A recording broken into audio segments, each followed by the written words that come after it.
Dear son, I write you this letter pre-funeral, post-suicide attempt number 1. I am uncertain if you can read this, but I dare not speak it for fear someone might overhear and attempt to save me before I'm able to join you. I am making every effort to reach you, but I admit I am just as afraid of dying as I am of facing another morning to an empty womb, which just reminds me that I failed to save you from him. Last night, I woke from a dream where you were stretching, your tiny foot pressed against my side so that I felt the round of your heel beneath my fingers. I woke, twisted inside the sheets, quickly felt to see if the imprint of your life was still there. Became angered at my own softness. See, even in my sleep, I still can't escape this constant state of missing your life growing inside me. So yes, there will be an attempt number 2, and I pray this time I succeed. Dear son, I write you this letter pre-funeral, post-suicide attempt number 2. Even at taking my own life, I have yet again failed you because I did not have the strength to face the possibility that when I die, I might face an eternity in hell with you there waiting for your mother in heaven. And I would rather live each day in dismal misery with the memories of your flutter still inside me than to face forever, never able to feel you again. Dear son, I write you this letter pre-funeral, post-suicide attempt number 3. I'm sorry it's been 7 months since I wrote last, but they watch me now very closely.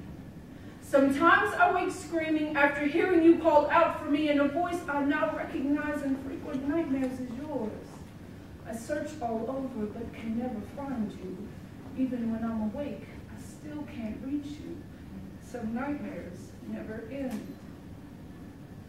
Dear son, I write you this letter pre-funeral, and I'm not sure where to begin. I've held on to this pen for 2 hours, not knowing what to say. It's just that not a day goes by, my sweet baby, that I don't hate that I'm alive while your life was ended before it began. And though he's now in prison, I'm angered that he and I are still living while you're just reading letters from a mother who wishes it was her who died when he swung the bat repeatedly against my side. Wish I had Alzheimer's so I could hide from the constant reminders of the pain, the blood, the sound of the thud of my own heartbeat as the doctor said to me. I'm sorry, but his little body just couldn't take the abuse. Without his realizing, it was the first time I had learned that you were going to be a boy. Dear son, I write you this letter pre-funeral, post-life birth number 1. You have a little sister now. I never thought I'd have another baby, never thought I'd feel life again inside me, for once I knew only death. How could I admit to anyone the day she was born that I never felt more alone in my own grief than when they handed her to me 11 years after the doctor refused to let me hold you. Even now, remembrances of your stirrings inside me vibrate my body as though a ghost text on the hip, like a message I can't quit receiving. And when I'm holding my sweet baby girl, I do wonder if you would have had the same black curls and rare green eyes, though your fathers were very, very different. I imagine her heart is filled with your spirit, so sometimes I admit, late at night I hold her real tight, singing lullabies, and hope it makes your soul rest more peacefully. Amazing how loving her has returned me to the land of the living. Dear son, I write you this letter on what would have been your 20th birthday. I just wanted to say I don't want you to worry about me any longer. I've finally forgiven myself for not being able to save you.